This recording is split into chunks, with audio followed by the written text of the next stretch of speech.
우리 성가대 찬양처럼 우리 마음의 풍랑과 이런 것들이 잠잠해지는 역사를 통합니다.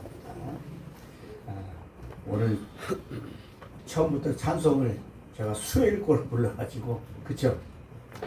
그래서 자꾸 수요일날 펴지는 거예요 지금. 그래서 오늘 그 바꿔가지고 주일날 근데 잘 또 알아서 해주셔서 감사해요. 자꾸 이제 찬양이 아닌데 하면서 했는데 보니까 주일 찬양은 43장 93장인데 이렇게 바꿔도 잘 또 맞춰주셔서 감사합니다. 서로에게 마음이 통하고 하는 것들이 또 귀한 줄 알 거예요. 그렇게 하는 것 같아요. 그래서 오늘 설교도 반을 잘라서 하겠어요. 하다 보니까 좀 길어서 뺄 수는 없고 줄일 수는 없고 이렇게 설교 내용을 자를 수 있어서 반하고 반 이렇게 하겠습니다.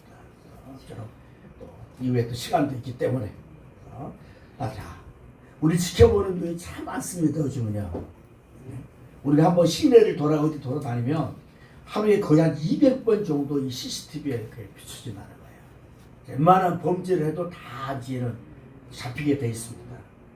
그래서 또 그래 CCTV 없는데 그냥 다 은밀한데 다 어쩌면 사람들이 보지 못하는 걸 찾지만 유튜브에 또 보니까 뭐 인공위성에서 또 이렇게 또 프로그램을 다운받으면 또 다 보고 뭐 살아가는 님 그러면 뭐 아내든 남편이든 자식들은 어디가 있는지 다 이렇게 추적을 해서 보여주는 것도 그런 또 사이트도 있더라고요. 참 그래서 시대가 참 우리가 이렇게 좀 어떻게 보면 은밀하게 남모르게 이렇게 좀 지내고 이렇게 있을 만한 공간들이 없어지는 걸 봐요.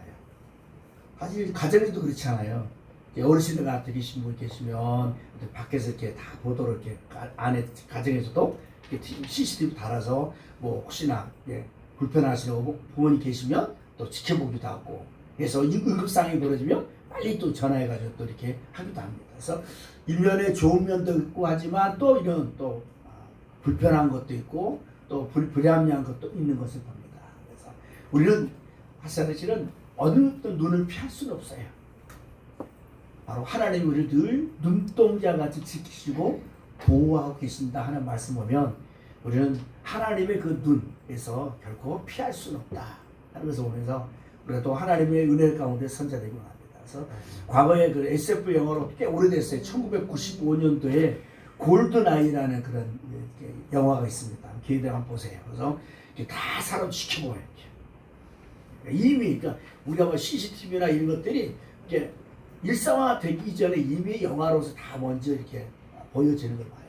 그래서 지금 영화가 나왔다 그러면 앞으로 몇 년 안에 이런 어떤 과학적인 기술이나 이것들이 나올 수밖에 없다는 거예요. 그러니까 뭐냐면 그만큼 그것들을 미리 알아서 영화를 제작하고 우리들이 지식을 전해주는 것들이 많습니다. 그래서 우리는 이제 하나님의 주문 시각도 있고 또 우리의 심령 안에서의 그러니까 골든아이라는 것 영화도 있는 가운데서 어쩌면 외적으로 우리를 늘 지켜보고 우리를 또 살피는 것이 있다면 히든아이라는 걸 통해서 결국 나를 통해서 내가 중심을 보면서 나를 또 살피는 것도 있다는 사실. 그래서 오늘 마음의 눈이라고 했어요. 오늘 본문도 이제 마음의 눈. 우리가 소통할 때 이렇게 말을 많이 하잖아요. 근데 사실은 우리가 이런 언어를 통해서의 어떤 소통을 할 때 전달력은 3%밖에 되지 않는다고 합니다. 3%. 사실 이걸 준비하면서 설교를 해도 과연 얼마큼 남을까? 이 말도라면 그 3% 정도밖에 남지 않는다는 거예요. 언어로서 통한다는 것은. 그래서 이 커뮤니케이션, 이 교제하는 데서의 언어가 약 3%가 이렇게 필요하면 나머지 이런 비언어적인 요소들이 더 많이 차지한다는 거죠. 얼굴 표정에서 37% 정도의 그런 저분이 어떤 마음, 어떤 생각을 가지고 있구나 약간 알 수 있는 거고 또 나머지는 눈으로 전달이 된다고 합니다. 그러면 약 눈으로 전달하면 거의 60%가 눈이라는 말이죠. 그러니까 우리가 소통할 때 가장 중요하게 여기는 것이 뭐냐? 눈인 거예요. 그러니까 서로 대화할 때 눈을 봐야지 되는 거지 그냥 다른 데 보면 사실 제대로 소통을 못 한다는 거예요. 어떨 때는 너무 또렷하게 쳐다보면 또 민망하죠. 우리 교회에서 가장 뚜렷하게 잘 본 사람이 있는 사람이 누구냐면 박본영 목사님. 제가 신방을 갔는데 딱 앞에 앉아가지고 이러고 쳐다보는데 저가 처음에는 놀랬어요. 그 딱 눈 동그래가지고 딱 쳐다봐가지고 말을 못하겠고 왜 이렇게 나를 쳐다봐 그런데 이게 그만큼 이게 집중해서 하니까 처음에는 좀 민망하고 했는데 나중에는 이렇게 보니까 약간 확신이 되어지는 것들 봐요. 그래서 물론 너무 그냥 막 이렇게 하는 것보다는 조금 상황을 보면서 좀 이왕이면 또 쳐다봐도 부드럽게 쳐다보는 눈을 갖는 거예요. 그러면 상대방보다 훨씬 더 나를 좀 불편하게 여겨가지고 딱 왔는데 나를 바라보는 그 눈이 너무 우리 온화하게 보면 막 그 사람도 마음이 싹 녹아진다는 거예요. 그러니까 눈으로서의 이런 표현력들을 좀 할 수 있어야 돼요. 한번 옆에 사람 쳐다보시죠. 어떤 눈이에요? 사랑의 눈입니까? 아니면 조금 뭐 근심 걱정이 있거든요. 그러니까 눈으로 말하는 말은 전 세계 누구나 다 사람들 사전이 없도록 통할 수 있는 게 바로 눈이에요. 그러니까 어느 누구나 눈을 보면서 말하면 언어는 아까 3%밖에 안 돼요. 그 눈을 통해서 말할 때 얼굴 표정이 다 나오기 때문에 저 사람이 뭐가 필요한지를 뭐가 원하는지를 알 수 있다는 겁니다. 오늘 바울은 에베소 교회 성도들 향해서 기도할 때마다 그들을 기억하며 감사하고 있다고 하고 있습니다. 그러니까 에베소 교회 성도들의 그 믿음과 그 성도들의 성도 간의 그 사랑의 정도가 어떤지를 알았기 때문에. 그리고 사실 에베소 교회는 바울이 거의 2년 반 동안 가까이 오랫동안 머물면서 목양을 했던 곳이 또 에베소입니다.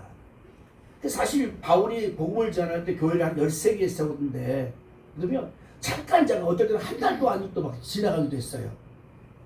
그런데 이 에베소 교회는 이렇게 오랫동안 머물렀다는 것은 그만큼 그 애착도 많고 교회에 대한 내부적인 사항도 잘 알았다는 거죠. 나중에 그가 어때요? 예루살렘에 왔다가 또 로마로 가는 길목에서 밀레도에서 에베소 장로들을 불러서 마지막으로 서로 권면하면서 서로 껴안고 마지막 그 이별할 때 얼마나 많았다고 눈물을 흘리면서 했냐. 그러니까 그만큼 친밀감도 있고 알아요. 그래서 정말 그런 교회가 아름답게 사랑 안에서 함께 하는 게 너무 귀하죠. 그러니까 목회자로서의 그 말을 들었을 때 얼마나 좋겠습니까? 감옥에 갇힌데 아무것도 할 수 없는 그런 형편인데.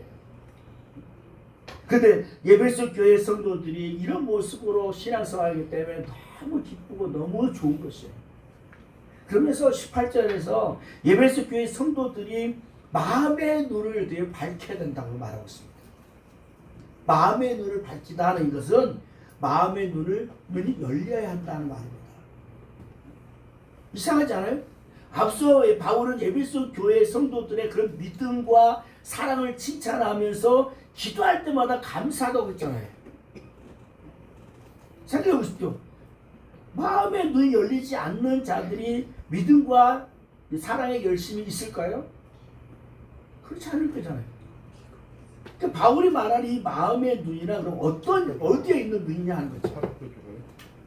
바울은 에베소 교회 성도들이 그 마음의 눈을 감고 있다는 것을 어떻게 알았을까? 마음의 눈을 그럼 어떻게 해야 또 열리는가 안 돼요? 전화를 해줘. 그럼 지금 여러분의 마음의 눈이 열렸습니까?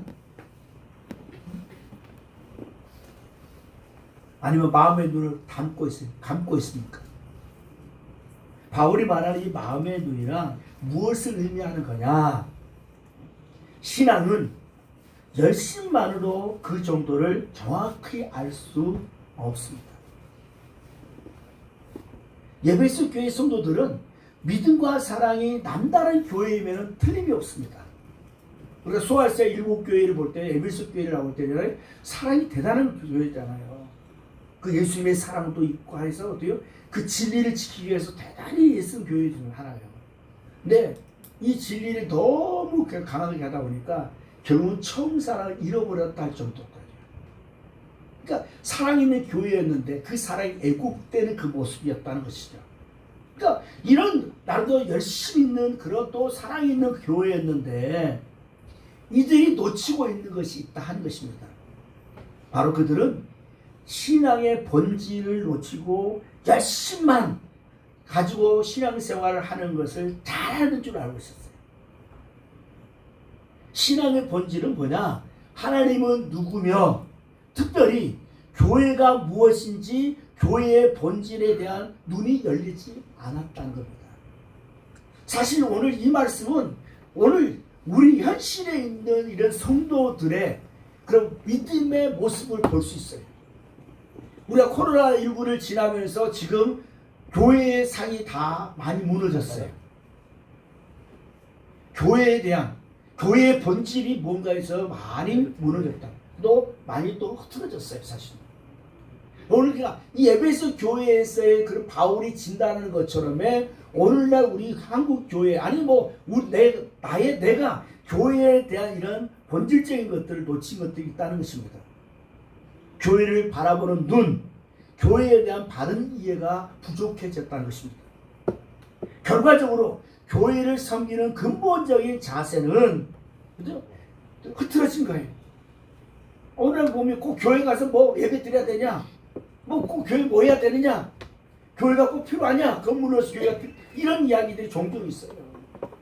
뭐 요즘은 집에서 그냥 편하게 예배 드리는데 영상 예배 뭐 다 드릴 수 있는데 굳이 뭐 교회에 내가 속해가지고 그냥 내가 그냥 편안하게 그냥 생활하지 교회 가면 뭐 이것저것 부딪히고 하는데 시험도 들리는데 뭐 굳이 내가 교회 가서 뭐하러 그냥 내 신앙 내가 지키면 되지. 마치 무교회주의자의 모습들이 많이 있습니다. 근데 표면적으로는 괜찮은 교회 같고 괜찮은 성도 같지만 사실 내면에는 적지 않은 문제들이 도사리고 있다는 것입니다. 교회 역시도. 그래서 바울은 예배소 교회 성도들이 바른 말씀 안에서 성령님께서 주시는 교훈과 깨달음으로 교회가 무엇인지 교회에 대한 바른 눈을 열기를 원합니다. 그래서 17절에 보면 우리 주 예수 그리스도의 하나님 영광의 아버지께서 지혜와 계시의 영을 너희에게 주사 그 하나님을 알게 하시거든요. 그러니까 마음의 눈이란 영적인 눈입니다. 보이지 않는 세계를 바라보는 눈입니다. 마음의 눈은 영적인 세계를 보는 것이에요. 이 마음의 눈이 열리지 않으면 여러 가지 어려움을 겪을 수밖에 없습니다. 신앙 안에서요. 그러니까 마음의 눈이 열리지 않으면 하나님을 바로 알지 못합니다. 하나님을 단순한 개념이나 이론만으로서의 이야기에 그러니까 지식적으로 하나님을 아는 거예요. 그래서 정말 하나님의 그 사랑과 자비 그것을 제대로 경험하지 못합니다. 하나님이 정말 살아계신 분 나의 삶을 친히 주관하시고 이끄시는 하나님 정말 나의 왕 나의 주로서의 그런 하나님에 대한 이런 믿음의 발로들이 점점 그래서 종교인에 불과한 모습으로 사실 이런 모습은 죄송하지만 뭐 타종교인을 좀 말씀을 드리기 죄송하지만은 불교인과 똑같은 모습 1년에 한번 뭐 석탐 한번 가긴 뭐 절에 간 사람도 있지만 안 가면서도 뭐 우리가 전도하다 보면 나 다 불교인 나 절에 다닌다고 한 번도 안 가면서도 그냥 나는 그냥 뭐 잠깐 불교 믿고 있어 이거면 그렇죠. 막상 우리가 교회에 와서 이렇게 신앙생활을 한다고 하지만 사실은 어디 하나님과 전혀 때로 관계없이 그냥 내가 좋아서 이런 모습들이 나타날 수 있다 하는 것입니다.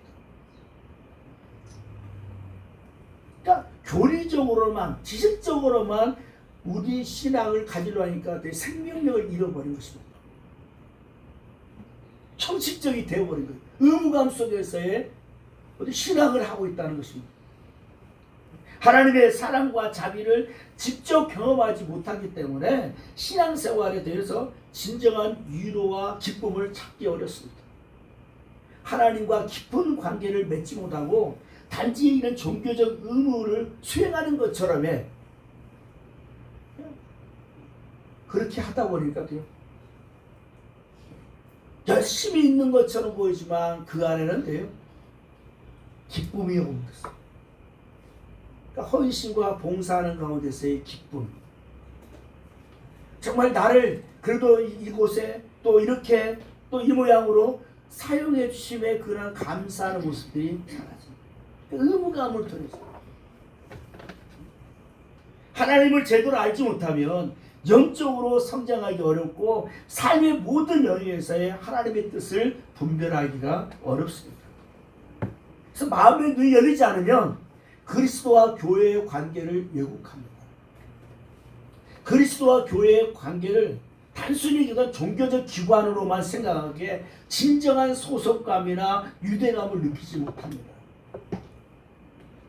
교회를 단순히 예배를 드리는 장소나 어떤 사회적 모임으로만 생각하고 그리스도의 몸됨으로서의 교회의 본질을 놓치거든요.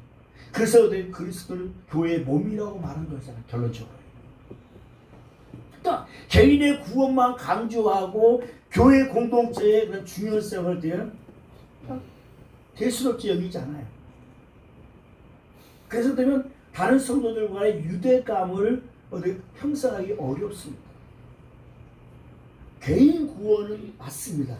그러나 개인 구원을 통해 점차적으로서의 이웃과 사회의 구원으로 가야 돼요.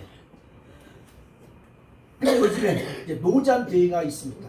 어제 기회가 되면 제가 한번 설교할 건데, 노잔 대회는 사실은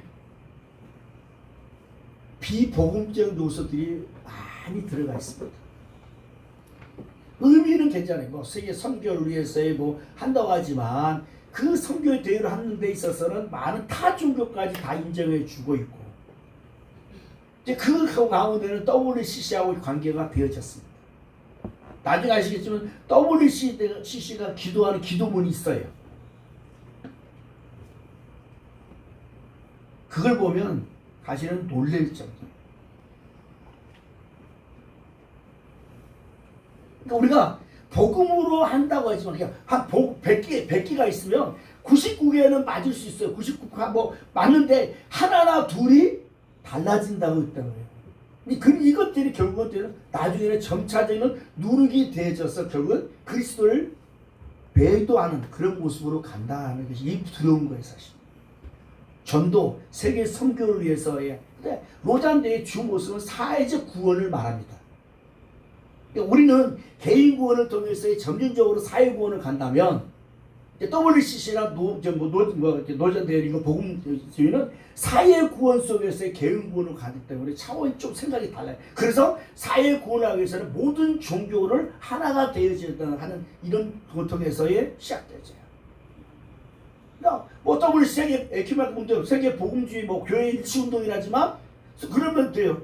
교회가 모여서 교회 들을 해야 되는. 그러면 뭐 장로교, 감리교, 뭐 장관, 교단들이 모인 교회들이 서로 연합하면 돼야 되는데 왜 타 종교가 다 같이 하냐 이거예요. 말은 교회 일치 운동이라는데. 그러니까 이런 것들이, 그러니까 어떤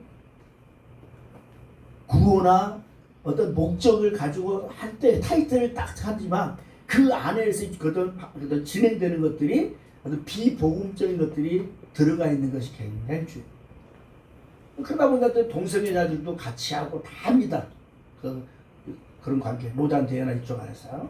그러니까 이런 그 교회의 본질과 어떤 복음의 본질을 따라간다고 하면서도 불구하고 이런 한두 가지의 문제점이 있어서 그게 결국은 교회의 병폐가 되는 경우들이 많다.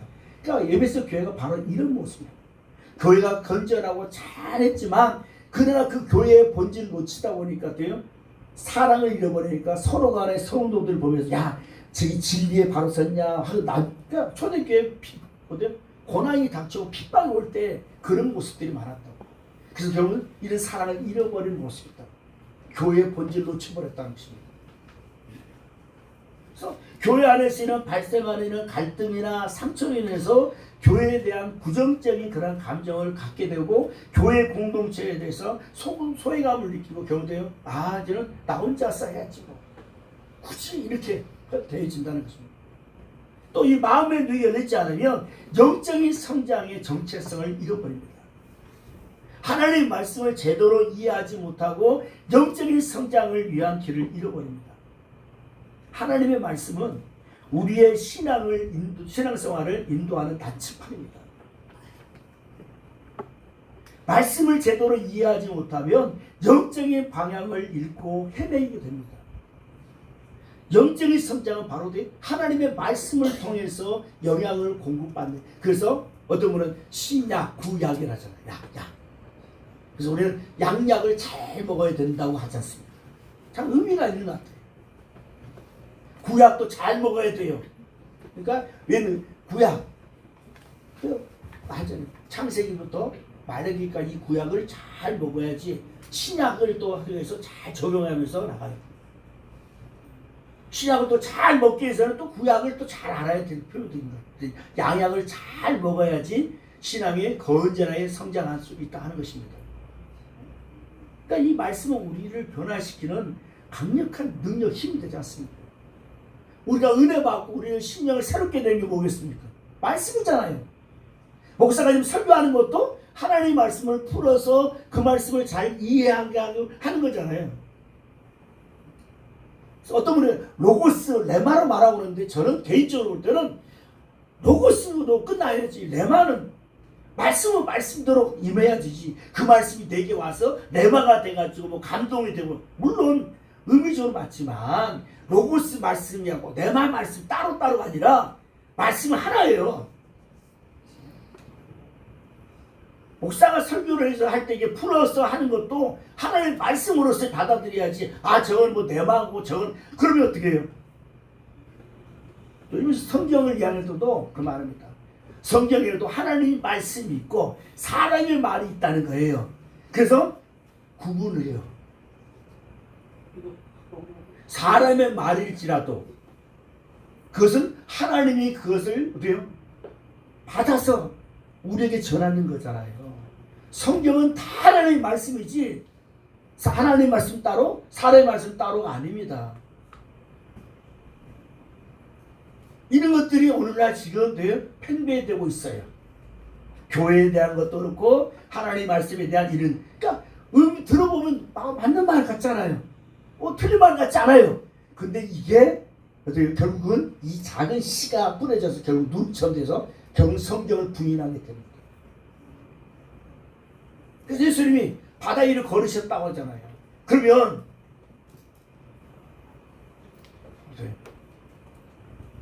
예수님 쫙 건너편에서 걸어가시는데, 걸어가는데 바닷가 해변가를 걸어가는데 이게 물 수면하고 딱 맞단 말이에요. 그 햇빛이 좀 바삭바삭하니까 마치 물에서 걸어가는 것처럼 보였다. 그렇게 착각한 것처럼 이렇게. 이게 지금 이 자유주의 신학자들이 많은 하나의 그런 이야기를 했단 말이에요.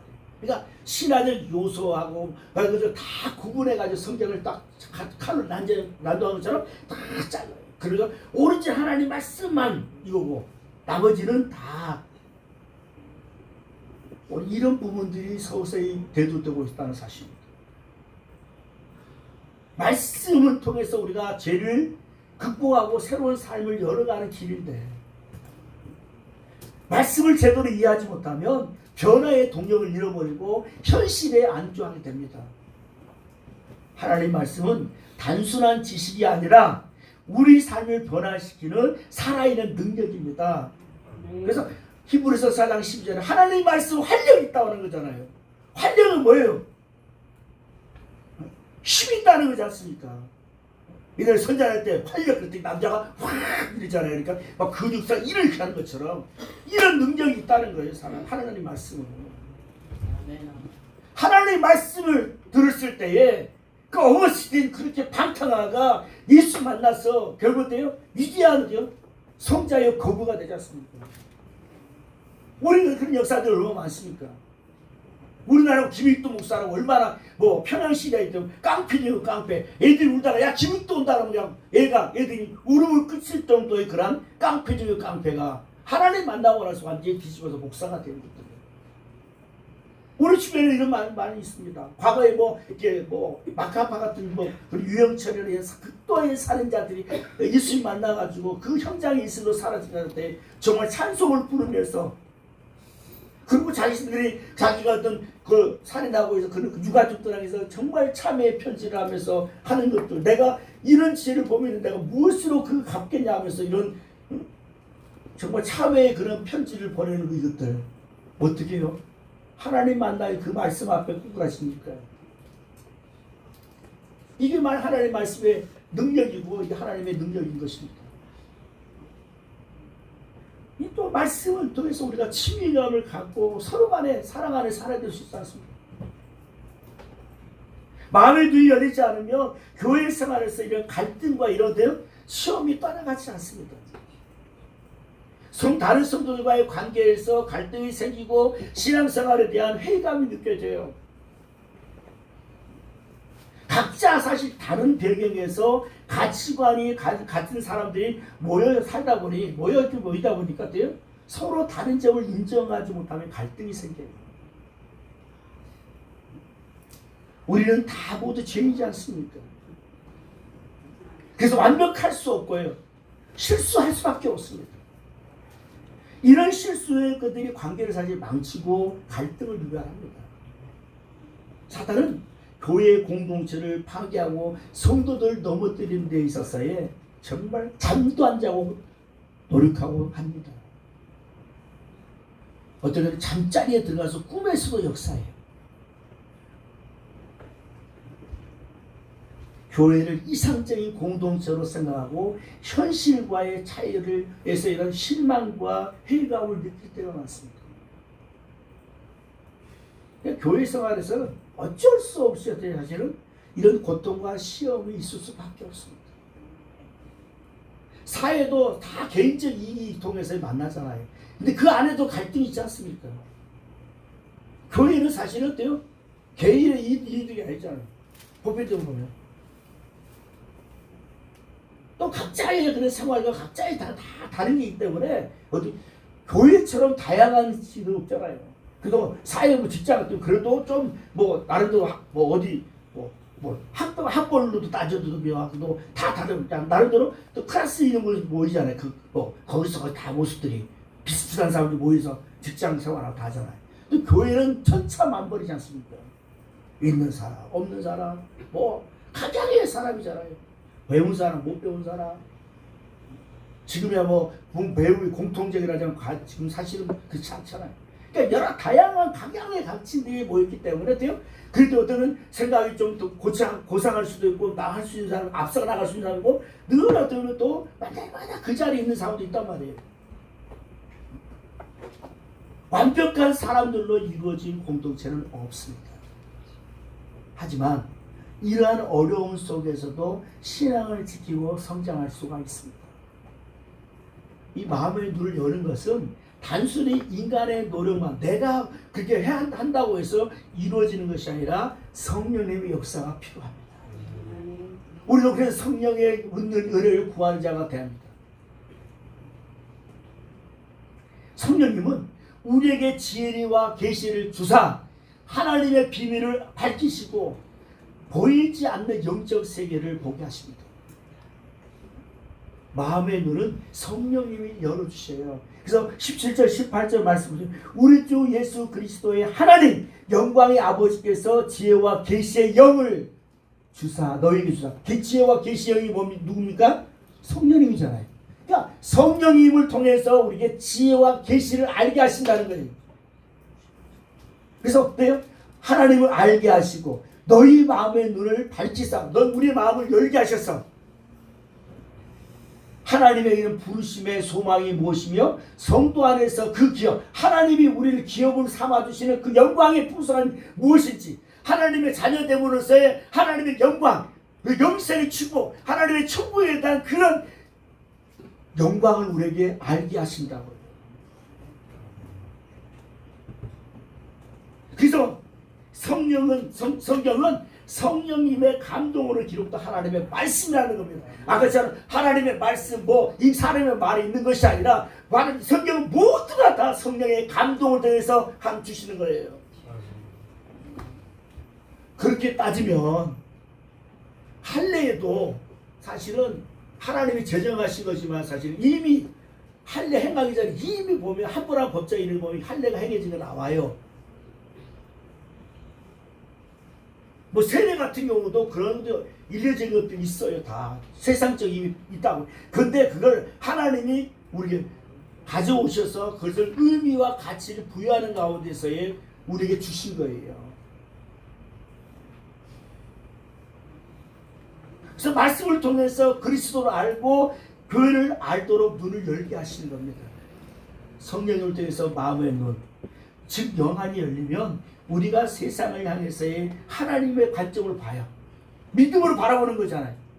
그냥 세상살이를 그냥 이거 그렇게 되는구나 사는 것이 아니라 이게 하나님이 어떤 뜻일까 하고 이제 생각해 보는 거, 이게 하나님의 관점 보는 거예요. 내가 어떻게 믿음으로 살아갈까? 어떤 믿음으로 어떤 직장생활을 할까? 어떤 믿음으로 가정생활을 잘할까? 이것들이 하나님의 관점을 보는 눈이라는 거예요. 이게 예수 믿는 사람 아닙니까?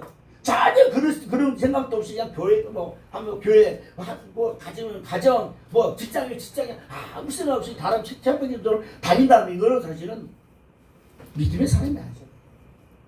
그래도 어떻게 하면 하나님의 뜻대로 살려고 하는 것들이 있다면 성령께서 내 안에 계심을 통해서 이끌고 계신다는 사실입니다.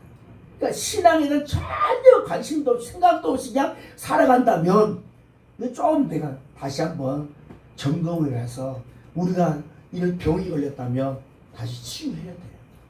다시 그래도 하나님의 은혜의 자리로 돌아가야 돼요. 그래서 오후 예배는 돌아오는 겁니다.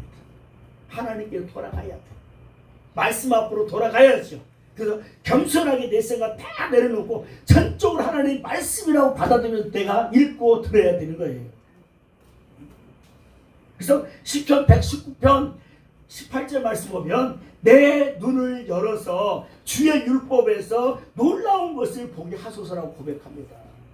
그러니까 마음의 성령께서 우리의 심령의 문을 열었을 때, 영안이 열렸을 때 하나님의 말씀과 하나님의 은혜의 뜻을 제대로 알 수 있고 받아들일 수 있고, 그래서 우리가 은혜 받았다고 고백할 수 있는 겁니다. 장소님, 우리 마음의 눈을 열어서 하나님을 바로 알고 하나님의 세우신 기관이 있잖아요. 신적 기관이 어디입니까? 신적 기관이 가정입니다. 또 교회입니다. 이거는 하나님이 세우신 기관이에요. 사람이 만든 게 아니에요.